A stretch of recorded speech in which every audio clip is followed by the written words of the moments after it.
Okay, All right. guys. Yeah. Okay, perfect. Well, ladies and gentlemen, welcome to another edition of 1+1, your place for inconvenient truth telling and myth busting. And I'm reporting. I'm actually reporting not from Villers-le-Ville, which I'm normally based with my parents in southern Belgium. I'm actually on vacation right now at a friend's place in Waterloo, so that's where I'm at right now. And I am joined on this edition of One Plus. I'm joined on this edition on 1+1. We are rejoined by Glory Jones, who is who's a contributor and a co-host to the brilliant Slow News Day, which is a wonderful independent online outlet which does a lot of solidarity events for Julian Assange. And it's also a topical program that's invited the likes of Vanessa Beeley, Cory Morningstar, John Kiriakou, Kevin Gosztola, Elizabeth Voss, and of course the wonderful Whitney Webb. Both Miss Webb and Miss Voss were guests on this show. Glory was also a guest on this show, and I enjoyed her so much that had to have her come back on soon. So, Glory, thank you guys so much for coming back on.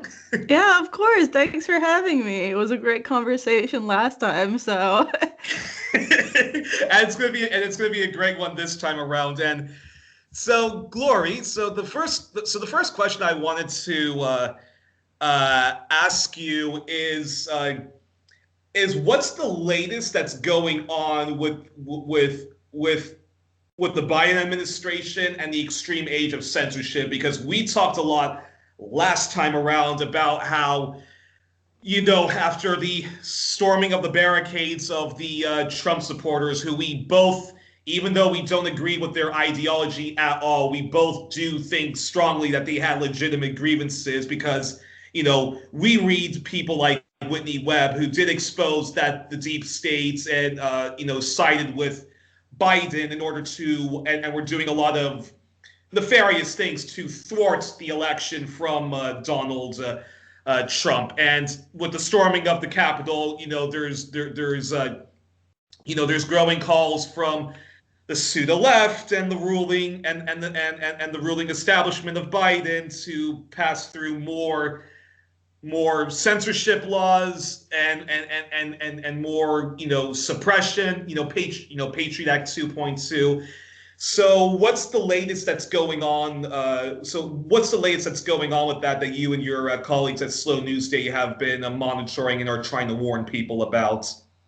yeah, well, I mean, I guess the biggest thing happening that happened recently last week or the week before is the Biden Department of Justice officially moved to appeal the decision to not extradite Julian Assange. So the judge in that case, Vanessa Beeley, she basically agreed with everything of the indictment, but in the end, because U.S. prisons are so bad and Julian essentially wouldn't survive because it was revealed in court how bad his mental health was, pretty much because of all of that. The judge, even though she agreed with everything in the indictment, she ultimately ended up ruling against extradition for the case. And immediately right after that, the then Trump Department of Justice, the legal team for the prosecution decided to appeal that, and then after the And Biden Biden's taking administration that up. came in, pardon? And Biden's taking that up, the appeal that the Trump and his administration was doing. Yeah. So the prosecution essentially they moved to appeal the decision to not extradite Julian. Um and then this was something that was going on through the last days of the Trump administration. And one of the things that one of the things that the Biden administration could have done was they could have dropped the appeal and just accepted the case so Julian could have walked free, because ultimately, in the judge's own decision, in that court case, it ordered Julian Assange to be discharged from Belmarsh prison. So the Biden administration, Biden Department of Justice, they essentially moved to officially appeal that, and now the defense has until March to make their response, and they're also planning to file pretty much a cross appeal to every other part of that decision, because the decision itself is not good. The only good thing about the decision was the fact that it denied extradition to Julian Assange, but every other part of it was essentially agreeing with the prosecution, to the point where Vanessa Beeley even cited a CNN article at once to dispel concerns of UC global spying on Julian Assange and his legal team in the Ecuadorian embassy. So the defense will most likely be filing a cross appeal for that, and the is really continuing this case on in silence. And what we're kind of trying to do is we're again continuing the mass pressure campaign to get them to drop the charges, get Biden to pardon Assange, and just try to continue to generate that mass support that's needed to secure Julian's freedom. And I'm trying to think of other things that have happened between the last time we talked, pretty much.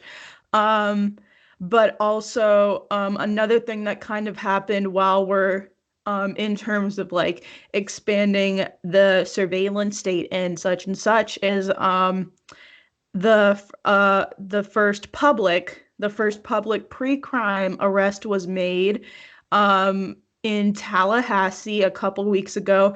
A man by the name of Daniel Baker was arrested by police, and the FBI identified him via his social media posts as someone who was on the path to radicalization, and purely because of the fact that there was a potential of Daniel Baker to commit a crime, he was arrested, and he's currently being held in jail without bail. And to make it even worse, not only did Daniel Baker not have anything to do with what happened on January 6th, he's actually a leftist veteran. So it just goes to show how much all of these measures to increase censorship and to increase the surveillance state, they'll always come back to bite leftists and the left in the ass. And again, more people don't realize it. And then I guess the last thing that I can think of is now Pelosi is calling for the establishment of another 9/11 style commission to investigate what happened on January 6th. Again, drawing this false equivalency between 9/11 and January 6th, which in some respects there are a lot of parallels, considering both are going to be used as a pretext for the Patriot Act, for the augmentation of the surveillance state and the national security state, and both are going to result in intense crackdowns on everyone. So yeah, that's what I can think of as of now. Oh, Jesus. These are scary times that we are living in. And yep, some real feel-good stories. And are you having a hard time talking with people who describe themselves as being on the left when it comes to because I know people who are who are supporting this kind of like good snitch culture of like if you know somebody who was at the who was in Washington and was part of those protests and stormed the barricades, you should rat them out to the FBI and stuff like that. And I'm not for that. But what would you say? But what would you say to those people who want to prosecute the the Trump supporters that stole the barricade?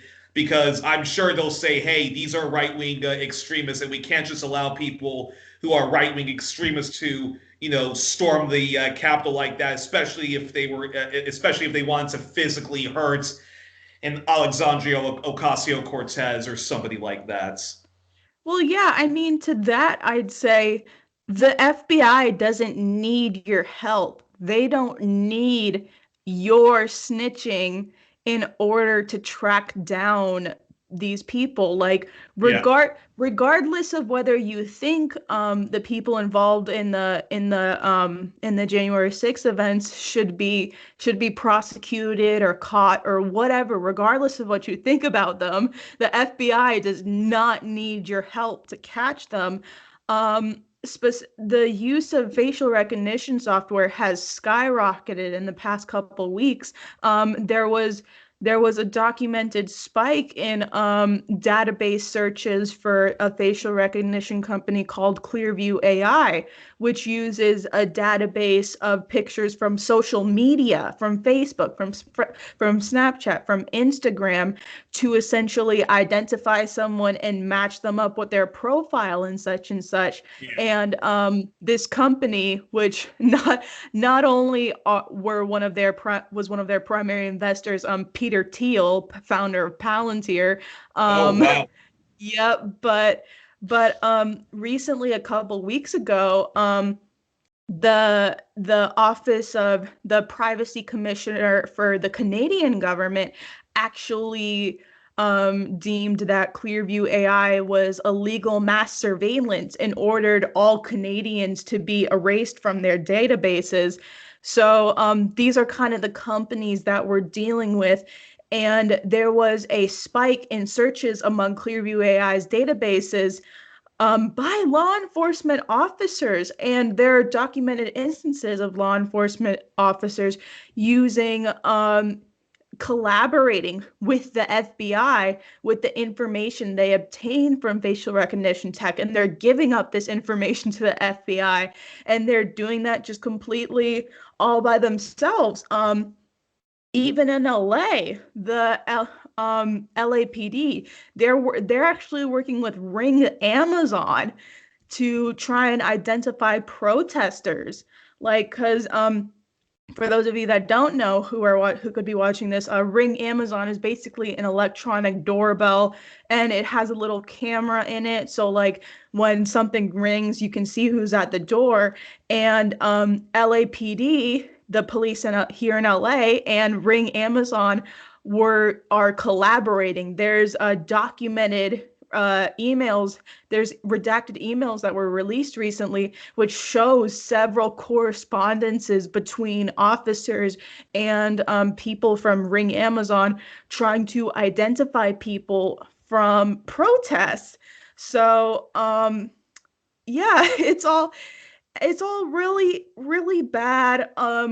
There are so many tools that are at the disposal of police and the FBI and the sheriff's office to be able to find someone if they see your face. Like, there's so many things that they can use even beyond facial recognition tech to identify someone. So it's naive to think that the FBI needs any kind of help from you. Like, it is. So not only should you not snitch because, it's dumb on that premise, but you also shouldn't snitch just because it's naive to think that they need your help. They don't need your help. All the FBI is doing when they're making out those calls is they're training you to snitch on your neighbor. They're training you to be like, oh, hey, I should report on this person because I think they're on the path to radicalization, which goes back to the pre-crime arrest that was made recently. It's crazy. I mean, Beth, in the end of the day, I don't, in the end of the day, I don't like I don't like Donald Trump. I don't like, his cult followers. And And the Trump folk. I mean, are they any more far right than like the Christian Coalition and and the Tea Party people? Not so much, but at the same time, I mean, yeah, I mean, just giving more powers to the deep state, to the FBI, to the NSA is just it's just suicidal. It's counterproductive. It's counter-revolutionary. And that said, I don't know how to how to really push back against these right-wing movements, but the deep state is not going to be the deep state is not the answer to that. And I'm still quite surprised that the people who stormed the capitals, okay, law enforcement already has ground to to arrest people for just breaking in like that, and some people with arms and and making threats. So that said, how should the left push back against these right wing these reactionary right wing movements? I mean, I honestly think you do that by educating who's ever in your vicinity. Sometimes it might be a liberal, sometimes it might be a centrist, and sometimes it might be a right winger. Um, I'm of the belief that the best way to convince people on the right to come to our side is to just talk to them and educate them into it, because that's just the best way. The fact that you approach them alone will make them more open to those kind of ideas, especially just because we're going to need their help. We're going to need their numbers in order to have a revolution, in order to overthrow this system. We're going to need them whether we like it or not. So, and I mean, I'm not saying this like I'm some professional at this either. Like, there's still a lot of mental hurdles that I overcome whenever I go talk to a right winger or a Trump supporter, and it's kind of something I almost had to force myself into. But at the same time, you have to get uncomfortable. You have to be okay with being a bit uncomfortable, because at the end of the day, you are going to convince some people, and that's what I've been able to do. You are going to be able to, even if you just talk to them once, you're always going to be able to plant a seed, and then from there they go and tell their friends, and then they do even more research, and it starts something which normally has a net positive result. But you're not going to get to that point if you don't take that first step to approach them. So that's kind of my thing to kind of combat any reactionary right-wing ideas, is to just confront them directly via talking to people, via having discussions and debates with them, preferably in person, but not to shy away from discussion and debates, because you have to be able to confront those reactionary ideas directly. And also, as well, just kind of playing off of the issues that they already care about. Like with a lot of the Stop the Steal people, I would talk to them about Julian Assange, but one thing I would also talk to them a lot about is election integrity, because they were 100% right to believe that the election was stolen, that the election was illegitimate, that their votes were being messed with. They are 100% right to believe that. It's just that they also needed to be educated about the partisan nonsense. They need to be corrected when it came to voter fraud, because it wasn't voter fraud, it was from the top down, so it's election fraud. And then also kind of removing them from that partisan bullshit about like, oh, it was the ghost of Hugo Chavez. Like, no, it was actually Microsoft via Periscript and other voter verification software. It was ESNS, which owns the machines. It was here in LA, it was Dean Logan, who's the supervisor of elections. Like, it's the establishment as a whole, not just the left that's doing this. Like, it's not like, yes, the election was stolen from the people, but it wasn't stolen by the left. So that's something that I would talk to them a lot about, is just talking to them about election integrity.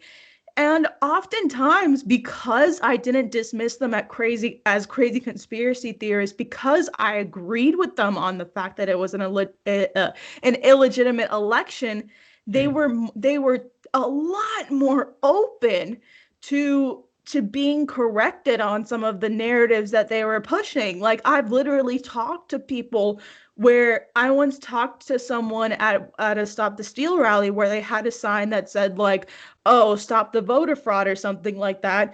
And I approached them, I talked to them, and literally after they changed, like, they scratched out voter fraud and they replaced it with election fraud. So like that kind of stuff needs to happen more often. And like, you don't have to you don't have to sacrifice any of your ideas or ideals when you talk to them, but you have to make that first step, and you have to be willing to engage with them in their issues of interest in an honest way. So yeah, and kind of confront any dueling ideologies directly. Yeah, it's interesting. I remember watching a panel discussion with I think her name was Angela Keaton, who was part of antiwar.com, and she was part of a panel with like several other libertarian anti-imperialists, and she was saying, like, guys, our anti-war movement isn't getting anywhere. We really need to advance it because we're just not advancing our anti-war movement. And she was actually suggesting we need to leave our libertarianism at the door. We need to actually engage with people and not trying to like convert them to libertarianism, and just try to approach people about why this war is unjust and why we need to stop this war. And if you want to use, it's a waste of taxpayer money. It's actually antithetical to creating a business, so forth. That's how we need to approach it. And do you think? And I find, and do you feel that's also what we sort of need to do with Trump supporters, and instead of just like painting them all with a instead of just like thinking, okay, they're a bunch of Nazis and I'd rather sucker punch them than ever have like an adult conversation with them. That's if like when we talk about the deep states, I mean, many of them have woken up to the fact that, like, oh my gosh, the deep state is very much real, and it does its own biddings, and it's running amok, and it's actually even undermining a president who actually wanted to give them much more power to, I don't know, bomb the shit out of ISIS and all the other stuff that Trump said that he wanted to give the CIA more power to, like bringing back torture. Do you think, like, if one were to approach, a QAnon reader or an Alex Jones person, and say like, hey, I also believe in abolishing the deep states. The answer to doing that, though, isn't a Donald Trump person. Of course, it's not a Joe Biden, but that's what we need to do to sort of broaden the movement. And who knows, maybe we can even convert them to socialism, but by doing that, right? Oh yeah, I mean, I 100% believe in that, especially because it's something that I've done a lot. And I mean, cause it's like you said, even though they're kind of sheepdogged into doing it the wrong way, there's a lot of people in the right that believe in stuff like, stopping pedophilia, abolishing the deep state, and being anti-intervention and all that stuff. And that's a great starting point, because from there, you can kind of introduce them to the proper solutions. And as well, I mean, like, I've even talked about, like, imperialism with like people who were like Proud Boy sympathizers, because just based off the fact they were anti-intervention, I was able to have that conversation with them. And especially like the example I really wanted to bring up especially is with the Great Reset, because it's so funny how that's an issue that's almost so where criticisms of it are almost solely viewed as right wing when in Yeah. reality it's something that's very much going to hurt all of us. And like whenever it's funny because like in LA, I feel like almost the only people aside from people that I already know that believe in the Great Reset are like people going to stop the steal rallies and people doing like anti-vax protests. But like when I see them talking about the Great Reset, when I see them talking about that stuff, I'm like, yes, you know what? In that case, we're gonna have a really good conversation with them, because like then from there you tell them like what the real enemy of the Great Reset is. It's not like, you know, some communist scheme. Like, no, it's a great fascist reset spearheaded by Klaus Schwab, and who recently Johnny Vedmore, who writes for Unlimited Hangout, he Yeah, yeah. did a great article exposing Klaus Schwab, where he revealed that Klaus Schwab's dad, Eugen, managed a company called Escher Weiss that was deemed a National Socialist model company and helped manufacture weapons for the Nazis during World War II. And then while Klaus managed the company Escher Weiss, he And this helped, guy's head of the World Economic Forum, right? Klaus yeah, Schwab. Klaus Schwab's head and founder of the World Economic Forum. And while he managed the company Escher Weiss, that company actually aided in the illegal development program for nuclear weapons for apartheid South Africa. So this is a story that me and Steve are pushing right now just because it's really big in exposing Klaus Schwab in the World Economic Forum. And that's something that I'm actually really excited to hit the ground and start Yeah. spreading, because it's something that should be able to capture the left and the right to kind of oppose the Great Reset and the incoming gatekeeping that's coming on behalf of the Great Reset and censorship as well. Just because people on the right, they begin to criticize the Great Reset, but because of stuff like QAnon, they get kind of sheepdogged into the wrong direction. They get sheepdogged into thinking that like the mainstream Republican agenda is the answer, and then people on the left just flat out don't touch it at all. Yeah. So I feel like something like kind of exposing Klaus Schwab is something that could really get all kinds of people on board, because it's like, you know, Daddy was a Nazi collaborator, and he helped manufacture nuclear weapons for apartheid South Africa. Like, it should be very, very unified, very easy to hopefully it should be easy to get more people on board opposing the Great Reset by exposing Klaus Schwab. And that's something that I look forward to seeing how kind of right wingers on the ground will receive it, because like I said, it's interesting how they're the only opposition, but like they get sheepdog to a certain narrative where it's like, you're so close to getting it. But yeah, And can just you talk to them about it then. and can you remind people what the Great Reset is? And this is not some made up thing that's yeah, it's not a made up. You know, I don't like to use the term conspiracy theorist, but it's not some made up thing that a conspiracy theorist cooked up with. Can you remind? So can you remind people what the Great Reset is, and then after you're done, explain what the Great Reset is. Enlighten us about enlighten us about Q and on, and how frequent guest on your program, Whitney Webb, thinks that that QAnon was just was just a psyop, more or less. Yeah.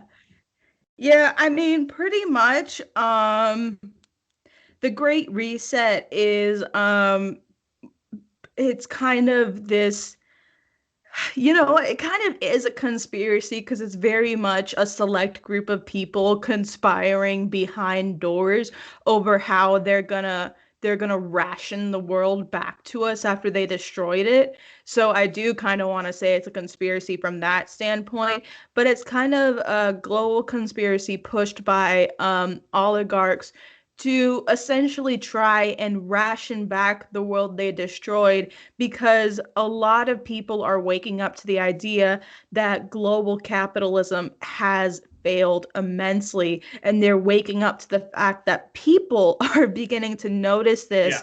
And protests and unrest are growing. So because of that, what happened is Klaus Schwab is trying to salvage what's left of this global capitalist system by initiating a reset, which advances this idea of stakeholder capitalism, which is something where all people are involved in the decision making and processes of corporations, which in reality, it's just fascism that feels more inclusive. And he's trying to push it and advance it through this Great Reset, and it includes all kinds of madness, from the Green New Grift to, on the environmental side, to kind of filtering misinformation or disinformation and trying to stop that by essentially gatekeeping all forms of information via mass censorship. And it also includes maintaining ultimately this system of global capitalism, which has very clearly failed us. So this is just kind of the elites trying to salvage what's left and framing it as a great reset. So, and they're using COVID-19 as their big chance to really begin restructuring cities, and also pushing the fourth industrial revolution in transitioning to smart cities, and pushing just a really and just pushing this really backward transhumanist agenda, which continually fuses human biology with technology, and tries to, and it's also weirdly eugenicist as well, because they're also trying methods of population control through this. And it's also really alarming how they're looking to the youth, particularly the youth of the Global South and Global South civil society groups, as not only test subjects for the rollout of the fourth industrial revolution, but also as kind of the main actors to help spearhead the Great Reset. Like, they're looking towards co-opted organizations like Black Lives Matter and Sunrise to help push this agenda. And it's antithetical to what they claim to fight for, because in the end, it's just pushing this seemingly more inclusive version of fascism, because they're still going to maintain complete control over the environment, over the people. They're just doing it on new terms, and they're framing it a different way. And then to go into QAnon. Actually, before we get into QAnon, just two quick follow-ups to that. Can you explain? I remember Miss Webb when I was when I was linking all her entire Epstein series and follow-ups to her Epstein series. Now, Jeffrey Epstein was an advocate of smart cities, and apparently, like, New York was working with Epstein and some Israeli company in the Israeli deep state. I forgot what the name of that former Israeli prime minister was, who's heavily tied to Epstein, but. anyways, yeah, one of the ex-Israeli prime ministers had like a company that Epstein was working with. To build smart cities. So what exactly are smart cities? How's it, because you mentioned that that's tied to the Great Reset, and where does artificial intelligence lie in all this? Because you talked about transhumanism last time, and Epstein and his cuckoo friends were all, big believers in transhumanism. Yeah, well, I mean, so smart cities is kind of like, I mean, they're kind of like what they sound, where it's like, um, it's just everything is like super technologically advanced, and there's like no human contact necessary in these smart cities because everything is run by AI and by robots. It's like the most kind of personable example I can think of is how, there are some restaurants that you can walk into and you can order and you can have your whole meal without ever seeing another human being, because you can go up there and there'll be a kiosk where you do your order and you pay, and then there might be a little conveyor belt that brings you out your meal. So stuff like that. And then also as well, obviously, there's more things being pushed to kind of continue a weird fusion of biology and technology. There's the Neuralink being pushed by Elon Musk, which I am totally blanking on how to explain that right now. But it's a nerd. But That's the transhumanism, though, right? yeah. I mean, well, yeah, and it's just I'm not too keen, and I know a lot of people aren't too keen to the idea of putting machinery produced by soulless oligarchs into themselves. Like there's the Yeah, Neuralink. exactly. Like, Yep. And then there's also actually another thing being rolled out, which I completely forgot what it was called, but it was modeled after voice to skull, which is basically an Israeli type of technology which can broadcast music directly to your brain. Um yeah. okay, Yeah. jeez. Yeah, I think it's called voice. Either the product itself is called Voice to Skull, or it was modeled after something called Voice to Skull, but either way, that's what it's aiming to do. And it's also it's and just more stuff to try and really mess with and trying to tamper the process of evolution as well. That's something that's going into the transhumanist agenda as well. Whitney and Johnny did a great job of going into this individual called Yuval Harari, who wrote an awful. Funny. I was actually going. Yeah. That was one of the questions I wanted to ask you. Was can you do some myth busting on this? Because I've had friends of mine say you should check out Yuval Hari. He's really interesting. I had like my parents say you should check out Yuval Hari. He's very Oh interesting. yeah. He's But awful. And you yeah, know what? I read his book too. It's called Homo Deus, and like it technically it's pronounced Homo Deus, but I say Homo Deus because it's a clear yeah. sign of my inherent just disrespect and disdain I have for this dude. He spearheads this idea of kind of the future of humanity, which will include technology and a new type of evolution, which in reality is just transhumanist fan fiction because they're looking to mess with human evolution by further fusing technology and biology via stuff like Elon's Neuralink and the voice to skull and the smart cities as well, which will make us increasingly dependent on technology and internet, and will also just will also prevent really any human contact and distance us from kind of the primal set of human instincts and humanity that we have.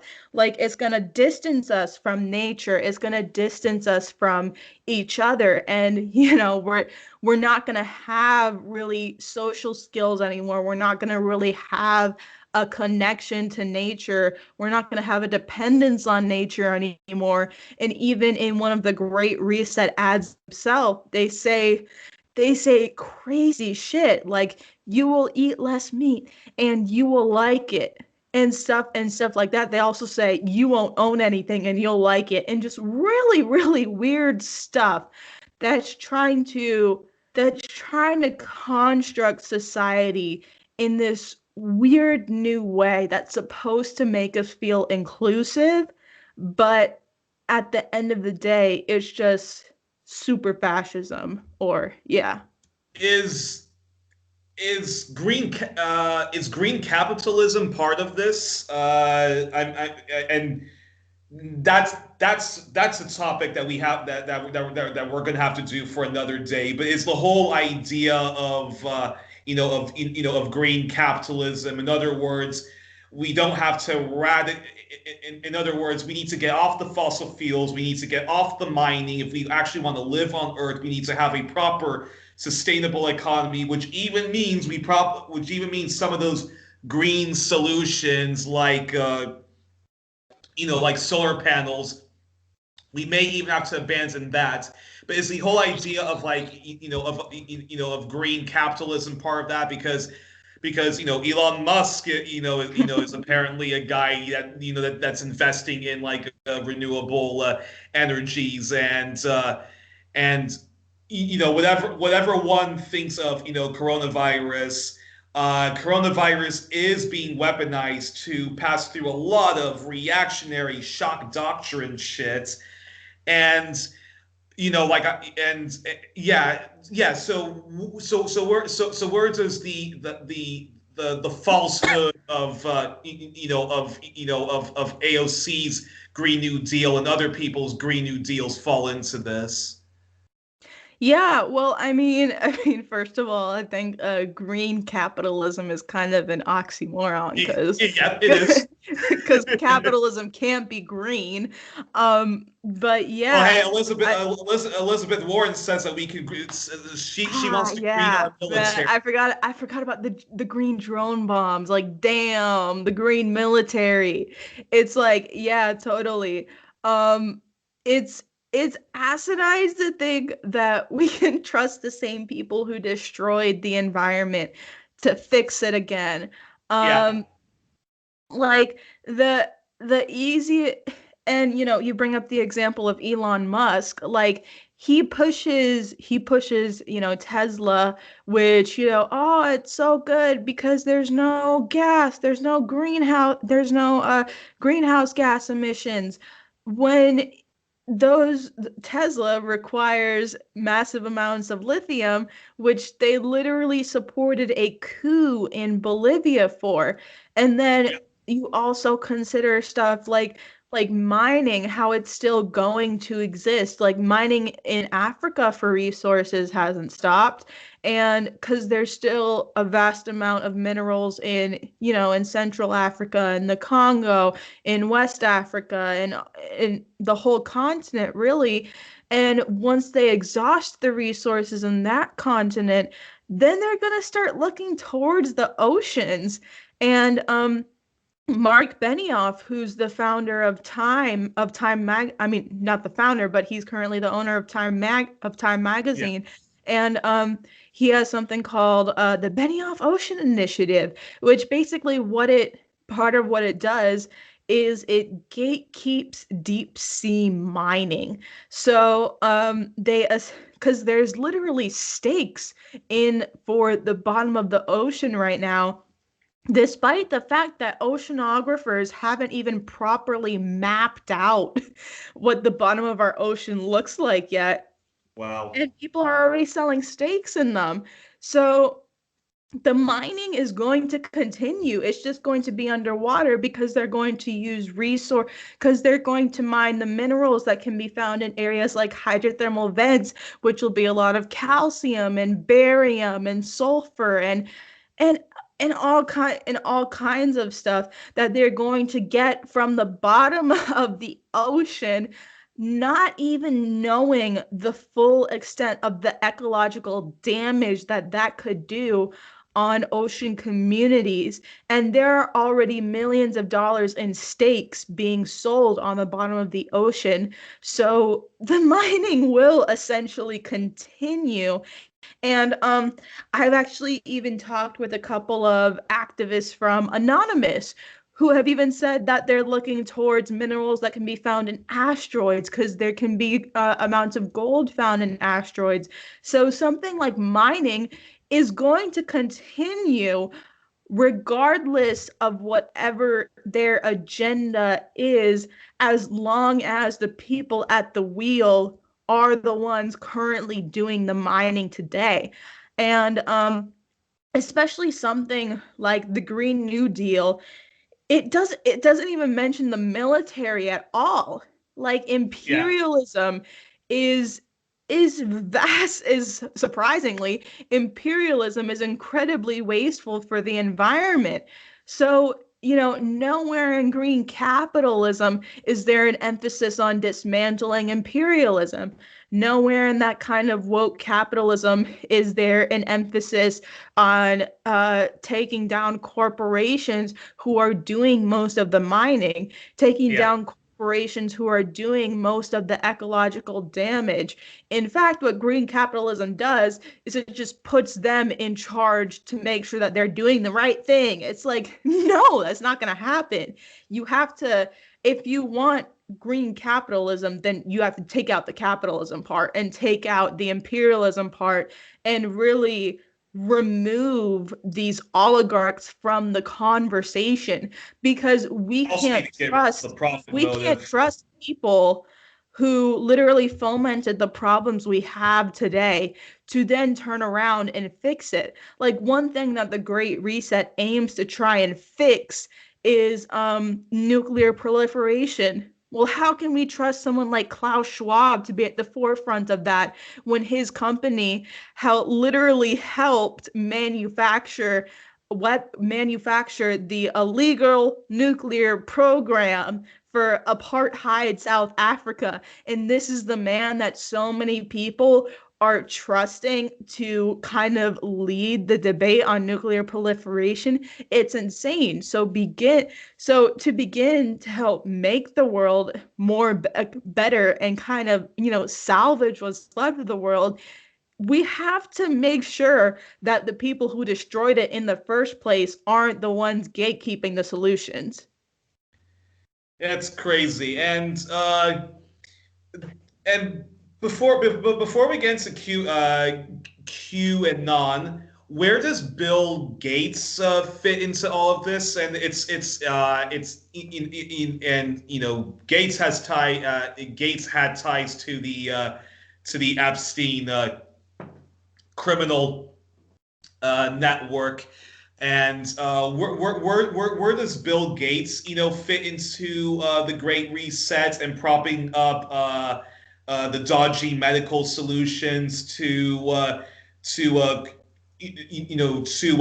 coronavirus? I recently was watching a clip of Max Blumenthal on the Jimmy Dore show, and I'm gonna link to it because they did a really good job, debunking Bill Gates, who sort of is depicted as the good apple to the rotten system of capitalism. So where's Bill Gates in all of this, in the Great Resets and all that jazz? Yeah, well, I mean, it's like you said, he's really pushing for dodgy medical solutions to COVID. He's pushing the vaccines very hard, and specifically he's pushing the vaccines for people in the global south, which is like, hey, maybe not push dodgy Western medicine on countries in the global south that have historically been experimented on via vaccines, and not only that, but they actually did pretty well to handle the coronavirus despite all the despite being targets of Western imperialism. So yeah, I'd say that, and as well, I I know actually recently Bill Gates actually also purchased a a bunch of farmland to help push this idea of sustainable farming, which is really weird because I also know I'm pretty sure, I could be wrong on this, but I'm pretty sure that the Gates Foundation also has partnerships with a lot of I don't know, it's not Beyond Meat, but it's like people literally trying to make lab made meat. So it's not something where it's like, a veggie burger, it's like literal lab grown meat. Mm. So he's trying to advance that as well, which again really goes back to that whole thing of the Great Reset, which is like, oh, you will eat less meat and you will like it. And trying to recently he's been trying to push this idea of sustainable farming. And as well, it was just weird as well to see how big a role in the vaccine debate that Bill Gates played. It's like because he has no medical background. yeah. I mean, he was on mainstream media more than doctors. I mean, pushing this idea of the vaccine and pushing people to get vaccinated. It's incredibly dodgy to think of kind of a billionaire like Bill Gates getting involved in medical and environmental affairs the way he is. And he's kind of just, and this is like standard for most of the billionaires involved in the Great Reset, where they try to position themselves as the gatekeepers of solutions to a problem. It's like Klaus Schwab is obviously spearheading it, being the founder of the World Economic Forum, but there's also other people involved in this greatly. It's like Bill Gates obviously putting himself at the forefront of sustainable farming and vaccines, and then there's also Mark Benioff putting him at the forefront of ocean sustainability. And I was actually very much regrettably, watching videos from the Davos Agenda 2021, and they had a panel on social justice, and one of their panelists was the president of Tiffany's. And she was talking about, what stakeholder capitalism looks like in a company like Tiffany's. Well, why do I care how many Black people are on the board of Tiffany's when they're currently overseeing mining in the Congo and putting Africans under incredibly oppressive labor conditions? So it's just insane to see how many billionaires and oligarchs and perpetrators of many of the problems we have today are now positioning themselves at the forefront of the solutions to the issues that they helped create. Yuval Harris, was that the other guy? Yuval Harari. Yeah, Yuval Harari. Now, what exactly? Sorry if I'm repeating this question, but what exactly is his whole thesis and claim to fame, and why and why are people I know who are who are very much left leaning like me? Why are they saying to me I should check this guy's book when when people like you and Miss Webb and others are saying don't fall for this guy, don't fall for this grifter. I mean, you know what, honestly, I can't speak as to why people on the left would be pushing him. Um, yeah, it's weird because when it comes to like the Great Reset in the left, I don't really see too many hardcore leftists, at least, like actively pushing something like stakeholder capitalism or Yeah. actively pushing transhumanism. But where the frustration comes is with the fact that they hesitate to criticize the agenda so much because of that stigma that's like, oh, this is right wing, this is QAnon. So I mean, yeah, I guess that's kind of my comment on that. Yeah, I don't know why people on the left would be hyping him up so much beyond the fact that like any criticism. What's this guy's thesis? Like, what, like, I mean, like, what exactly, like, is his, yeah, what's he peddling that's made that's making him, be part of panels on Davos, or is making him, being invited on, television to, explain the future and all of that. Mm-hmm. Yeah, I mean, basically, he has these ideas of that there'll be like, that basically it started because he writes, his books about the history of humankind, where it's like there was a sort of quote unquote cognitive revolution between Neanderthals and Homo sapiens that kind of like makes humans special. And then basically his thesis kind of builds off that and then details that eventually there'll be kind of another cognitive revolution that brings about a new species that's kind of like higher than Homo sapiens, but in reality it's just it's but in reality it's just coming from the fact that there'll be so much technology in our world that this kind of new species of human that's going to come out will be like this weird biotechnological fusion world, wherein And wherein that's we're AI or transhumanism? that's kind of the transhumanism it's because it's like it's not it's not Homo sapiens as we are. It's like this, what he thinks is like a higher being because he calls it Homo Deus, Homo Deus, and it's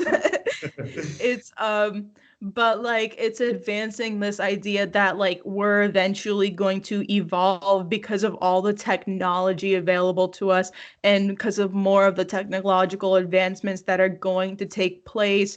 We're going to evolve into this biotechnological society that's like that's supposed to be kind of good for our intelligence and for our cognitive abilities.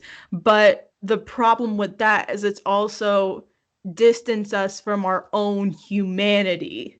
like it's supposed to be this higher form of Like it's that. supposed to be this higher form of humanity, but in reality, it's just distanced ourselves from humanity and then replaced it with a bunch of sensationalist technology and then called it, this great evolution. So that's kind of That's where that. the that's where Yeah, the that's smart at least the that's where the extent of smart what I know about him. Yeah. that's where the smart cities comes in. That's where their capitalist version of a UBI comes in, and all that stuff, right? Yep. I mean, and like the thing is something like UBI does sound good in theory, but the problem is when it's rolled out within this system, is going to be a problem because ultimately it's going to be tied to something like a vaccine, or it's going to be dependent upon the fact that like you have some privately owned health insurance, or that, for example, that you live somewhere. So like if you're unhoused, you might not qualify. So it's just it's UBI is good in theory, but what the system is going to do is it's going to tie it to so much other extra bullshit that it's just going to end up harming people more. And on top of that, the way like our hyper materialist capitalist system is, it'll UBI would probably siphon away at some of the other social safety net programs that already exist. So like the idea that someone like Andrew Yang was trying to advance of UBI, like he didn't emphasize the fact that UBI needed to come on top of a social safety net. He was just like, nah, you don't need social programs, just 1K, bro. Ah, okay, okay. Talk a bit more about that. Yeah, I mean, Andrew Yang is quite the technocrat. Basically, Yeah, no, hey, no offense to libertarians. I look forward to hopefully getting, some on the program, and in the future. But no, Andrew Yang was very much, he's more or less, he's a neoliberal who's probably like much more compassionate than say like a Hillary Clinton or a Joe Biden, but in the end of the day, no, the reason why many libertarians liked him was because like his UBI is a very, very, business friendly capitalist UBI. So talk a bit more. Yeah. So sort of expands on that on how yeah. Go ahead. yeah, I mean, basically, the UBI vision that Andrew Yang was advancing was one where it exists in place of a social safety net. So like Okay. instead of something like universal health, universal single payer health care, or combined with social security, and and and food stamps and other food security, and things that can help with that. In place of those programs, you would have basically a $1,000 payment every month. That's what Andrew Yang was advocating for.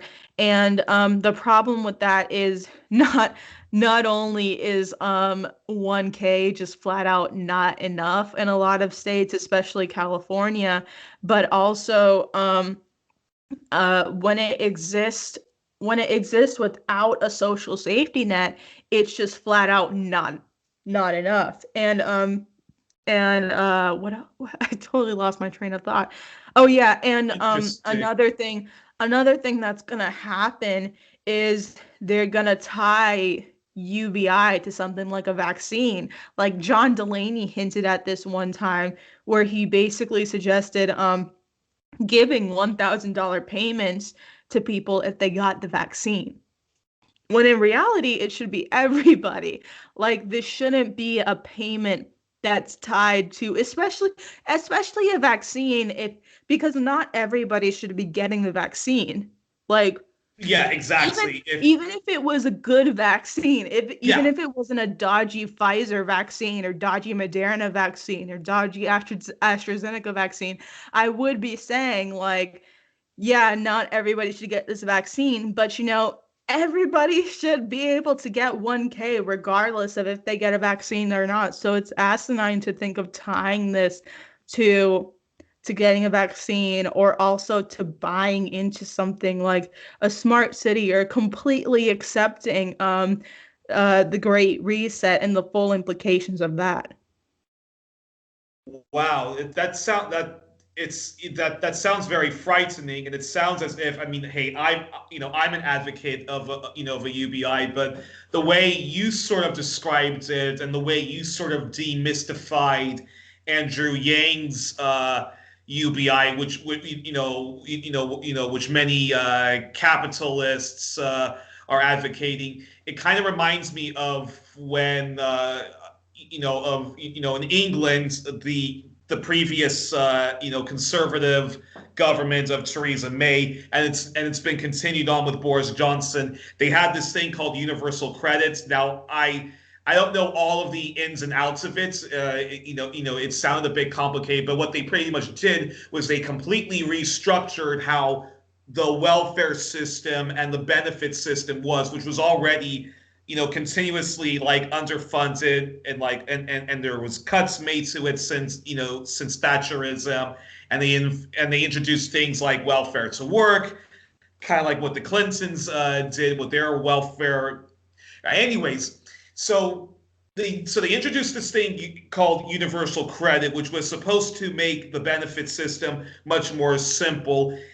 But the way it was implemented and the way they completely restructured it, many people were driven into into already deeper levels of poverty than they already were, and lost their ability to pay like their rents and to keep a roof above their heads. And it sounds to me as if the UBI, which you're trying to warn me and other people about, sort of is going to be like that, because it's like, yeah, you're just going to get your new unemployment benefits, that rent, that money you need for the rent, it's all under $1,000 of UBI. Have fun. Yeah, well, I mean, and especially if it's left up to the jurisdiction of our current system to do it, like our current system failed to make sure that everyone got a one-time $1,200 check, like and it's failing to even give us another $2K check. They're trying to siphon it off to like, $1,400, like the $600 checks they were supposed to send out. Not everybody even got those. So like they're failing to even give us like this incredibly like tiny milk toast version of UBI now. Like, and given that I have zero trust in our system to be able to do, a 1K payment every month. Wow, crazy. Wow, that's crazy. And that said, three last questions for you, which is, this question, which yeah, I mean, then okay, so given all of that, given all that you've just explained, how this UBI is a con on us, how how these green solutions, this fourth industrial revolution is also a con on us, how the Green New Deal is more like propping up the oxymoron of green capitalism.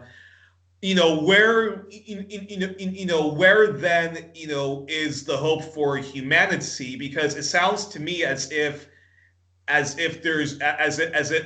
we're never going to be able to turn the tide of climate change. I remember back when I used to watch Democracy Now!, Amy Goodman was interviewing a bunch of environmentalists, and one of them was saying that scientists are actually self-censoring their own findings. Like, they say that like we've completely destroyed the planet's lungs. There is no there is no saving the planet. And instead of like saying that to people, they've been self-censoring themselves and just like saying, oh, no, it's okay. We just have to transition in 30 years time to renewable energies and stuff like that. And of course, if you've seen Planet of the Humans, it sounds to me as if as if a lot of those supposedly green solutions, okay, maybe it gives the planet like 50 more years of a life expectancy, but it does not end the climate crisis. And that is because of the fact that it's the mining companies, it is these it's these rapacious sociopaths that have co-opted green movements, have co-opted science. So where's the hope where's the hope for humanity and for the people power movements to turn to to sort of push back against the asteroid that's about to hit us full speed ahead. I say this a lot.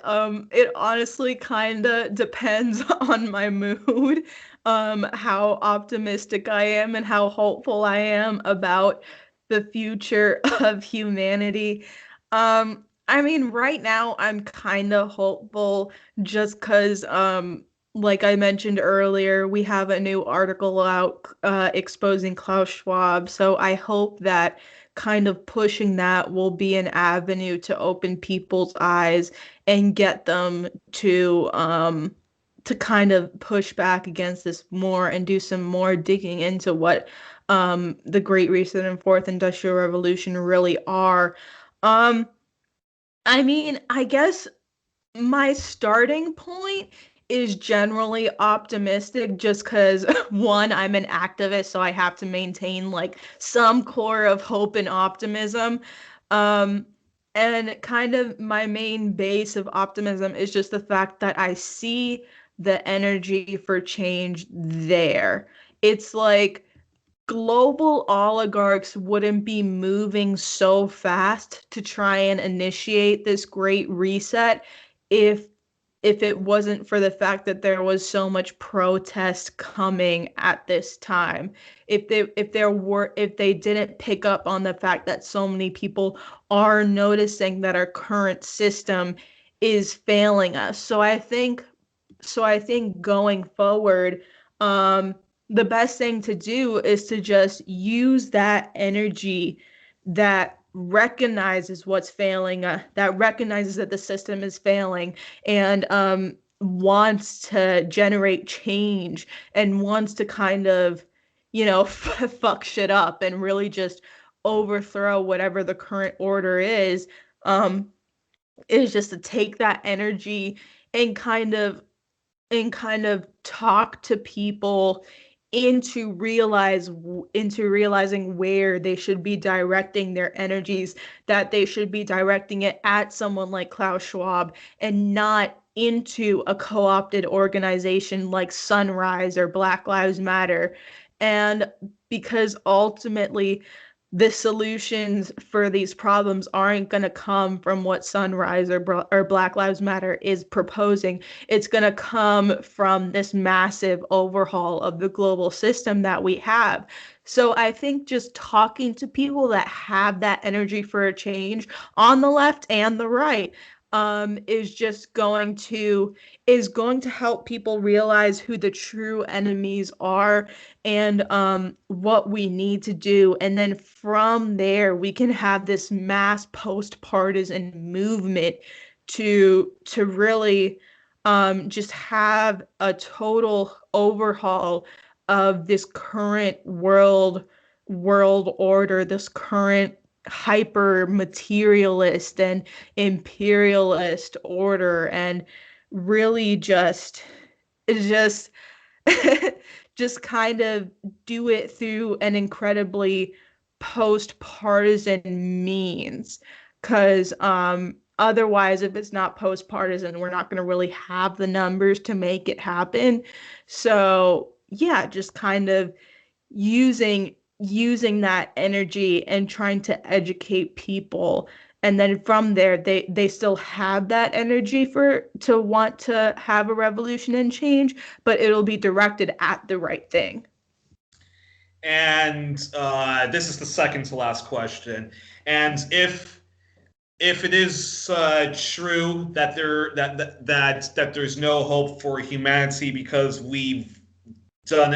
because the powers to be have done everything to basically destroy the planet, and even if solar panels were the solution, windmills were the solution, doesn't matter because we are continuing on with militarism, and you can't be an environmentalist, let alone eco-socialist, and support any kind of militarism and fighter jets. Should we still keep fighting to do anything to save the planet and fight against all this, because each small victory and big victory is the planet is giving the planet just a little bit more of an extension of its life expectancy.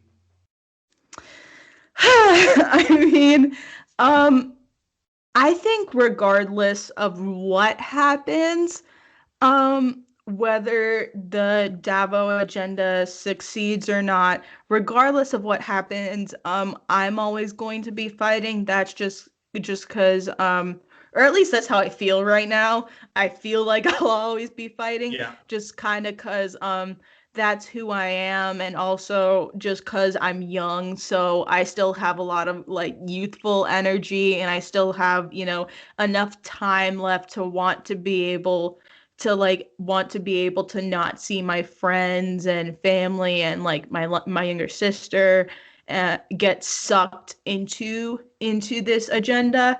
So just because of that, I want to say that I'll always be fighting, and I'll always be trying to get people to fight. But otherwise there's also the fact of, and this is something that was proposed by Steve, is just, making your own decentralized communities away from major cities and away from kind of society in general, and continuing to do your work from there, but kind of not being completely immersed in society. And that's something that's kind of been floated, just becoming as self-sustainable as possible. So in the event that this agenda does roll out, if you need to get away from all of it, you can. If you need to take people close to you and have a self-sustainable, decentralized community, you can, and you can still do your work and spread awareness from there. Alrighty, and we're not. I'm not going to ask you about QAnon. I'm gonna have to save that for.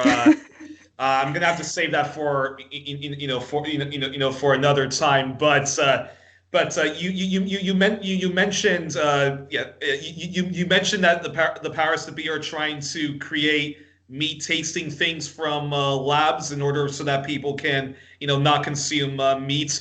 And now some people would say, well, our consumption of the way we consume our meat is actually causing much more damage to climate change. So isn't this a good idea that the powers to be are at least coming up with genetically modified meat tasting products? Or yeah, I mean, I guess it can be like, this is something that Whitney Webb said too, because she doesn't eat mammals.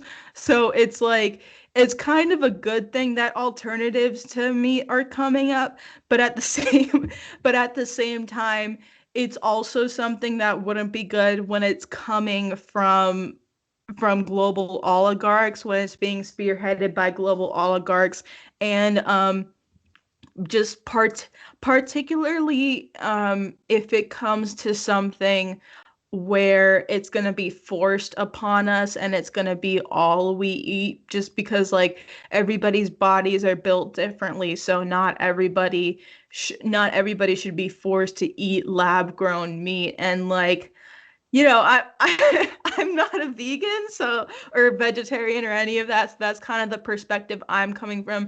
I kind of come from the perspective where you can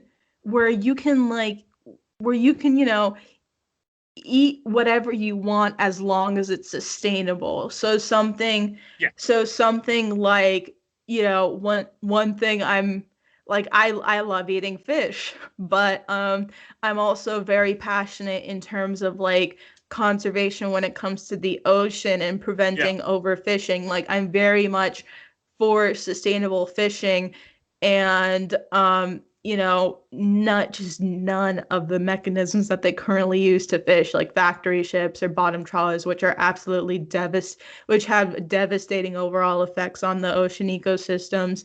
So that's just an example. I think I'm for eating whatever you want as long as it's sustainable. Mhm. So, and as long as it's not going to be involved in the rollout of a massive fascist agenda by the global oligarchy. So, yeah, that's kind of my position on that.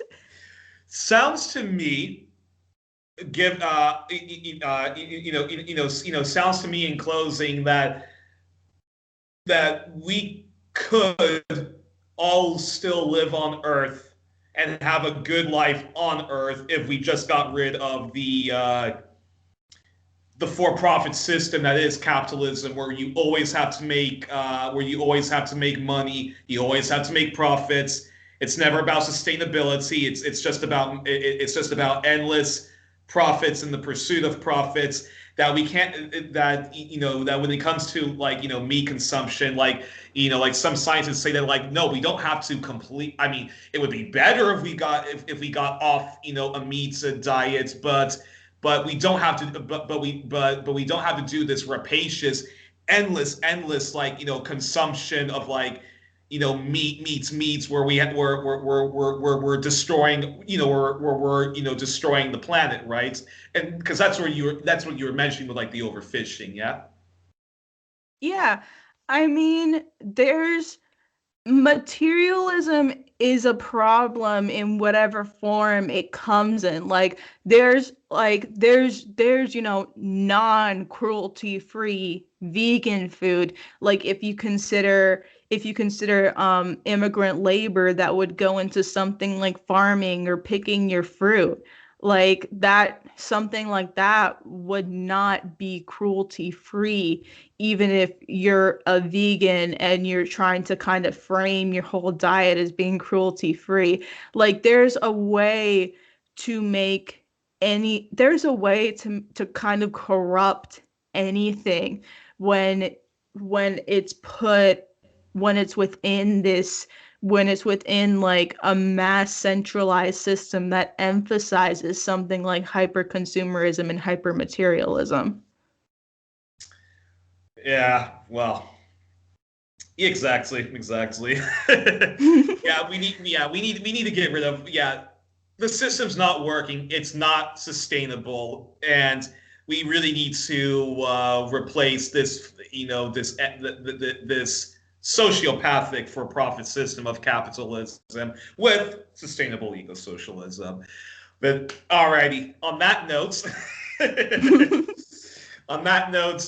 Glory, thank you. Thank you we were joined on this edition of 1+1: Your Place for Inconvenient Truth Telling and Myth Busting by Glory Jones. Folks, check out her, Steve, and the team at Slow News Day, which I'm going to link, and it's a brilliant place. You can keep up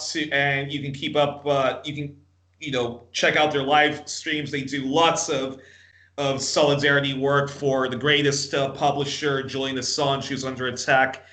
And Gloria, I just also want to say thank you so much for joining me today. I learned so much from you.